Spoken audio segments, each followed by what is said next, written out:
Hi ಸ್ನೇಹಿತರೆ, ನಾನು ನಿಮ್ಮ ಪ್ರೀತಿಯ ಪೆಚ್ಚಿ. ಇವತ್ತು ಚಿತ್ರದುರ್ಗದಲ್ಲಿ ನಿಮಗೆ ಒಂದು ವಿಡಿಯೋ ಮಾಡಲಿಕ್ಕೆ ಇಷ್ಟಪಡ್ತಿದ್ದೀನಿ. ಆ ವಿಡಿಯೋ ಏನಪ್ಪಾ ಅಂದರೆ, ಈಗಾಗಲೇ ನೀವು ನೋಡಿರ್ತಕ್ಕಂಥ ನ್ಯೂಸ್ ಚಾನಲ್ ಈಗ ಉಂಟೆ ಒಂದು ಕಾರ್ಯಕ್ರಮವನ್ನು ಈಗಾಗಲೇ ಎಲ್ಲರೂ ನೋಡಿದ್ದೀರಾ. ಅದು ತುಂಬ ಫೇಮಸ್ ಅಂತ ನೀವು ತಿಳ್ಕೊಂಡಿದ್ದೀರಾ. ಅದೇ ಒಂದು ಚಿಕ್ಕ ಒಂದು ಮಿಮಿಕ್ರಿಯನ್ನು ನಾನು ಮಾಡಲು ಇಷ್ಟಪಡ್ತಿದ್ದೀನಿ. ಈಗ ನೀವು ನೋಡಿ ಆನಂದ ಪಡಿ. ನೋಡಿ ಸ್ನೇಹಿತರೆ, ನಾನು ಈಗ ಮಾಡ್ತಕ್ಕಂಥ ವಿಡಿಯೋ ತುಂಬ ಅದ್ಭುತವಾಗಿದೆ ಅಂತ ಹೇಳಕ್ಕೆ ಇಷ್ಟಪಡ್ತಾ ಇದ್ದೀನಿ. ನೋಡಿ, ಮಧುಗಿರಿ ಬೆಟ್ಟದಲ್ಲಿ ಒಬ್ಬ ರಮು ಎಂಬ ಯುವಕನಿದ್ದ. ಅವನು ಒಂದು ಬೆಟ್ಟಕ್ಕೆ ಯಾಕೆ ಹೋದ? ಅವನಿಗೆ ಕಂಡ ಒಂದು ಹೆಣ್ಣು ಪ್ರೇತಾತ್ಮ ಯಾವುದು? ಅವನಿಗೆ ಕಾಡಿದ ಹಲವು ಸಮಸ್ಯೆಗಳು ಯಾವುದು?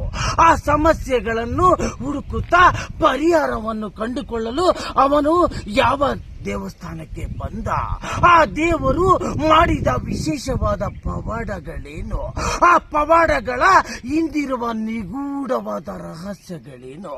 ಇಂಥ ರೋಚಕವಾದ ಹಲವು ವಿಸ್ಮಯಗಳಿಗೆ ಕಾರಣವಾದ ಬೆಟ್ಟ ಯಾವುದು? ಇಂಥ ಒಂದು ಮಧುಗಿರಿ ಬೆಟ್ಟದಲ್ಲಿ ನೀವು ಕಂಡ ವಿಸ್ಮಯಗಳೇನು? ಅಲ್ಲಿರುವ ಬಾಬಾ ಏನು ಮಾಡುತ್ತಿದ್ದ? ಆ ಬಾಬಾನು ಮಾಡುತ್ತಿದ್ದ ತಪಸ್ಸುಗಳೇನು? ಆ ಬಾಬಾನು ನೋಡಲು ನಾವು ಏಕೆ ಹೋಗಿದ್ದೆವು? ಆ ಬಾಬಾ ಮಾಡಿದ ಹಲವು ಪವಾಡಗಳ ರೋಚಕತೆ ಏನು? ಇಂಥ ಹಲವಾರು ಸಮಸ್ಯೆಗಳಲ್ಲಿ ಕಡೆಯದಾಗಿ ಕಾಡುವ ಪ್ರಶ್ನೆ ಈಗೂ